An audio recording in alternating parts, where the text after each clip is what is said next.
নরসিংদীতে একটা নৃশংস হত্যাকাণ্ড হয়েছে। আমরা বলেছি 24 ঘন্টা থেকে 48 ঘন্টার ভিতরে সমস্ত অপরাধীদেরকে অ্যারেস্ট করতে হবে। করা হয়েছে কিনা? আরও 2-3টে এরকম ঘটনা হয়েছে, সবগুলোকে আমরা করছি।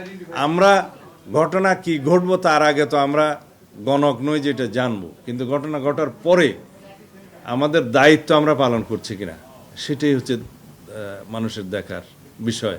আমরা সেটা জনগণকে দেখাতে পেরেছি। আইনশৃঙ্খলা বাহিনী কতটা আন্তরিক, কতটা কঠোর, এই সমস্ত বিষয়ে সেটা আশা করি জনগণ ইতিমধ্যে বুঝতে পেরেছে।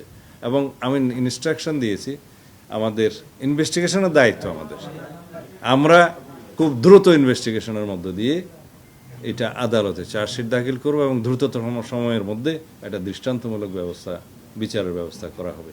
বিচারকগণ বিচার করবেন স্বাধীনভাবে। আমরা আমাদের তদন্ত কার্যক্রমটা আমরা সমাপ্ত করব নির্ধারিত সময়ের মধ্যে খুব দ্রুততার সাথে।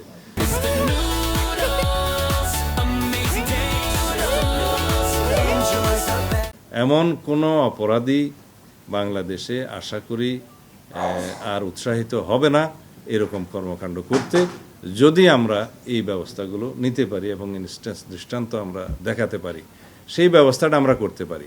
তা আশা করি আমরা এখনো পর্যন্ত আমাদের আন্তরিকতার সাথে আমরা সমস্ত বিষয়গুলোকে অ্যাড্রেস করতে পারছি।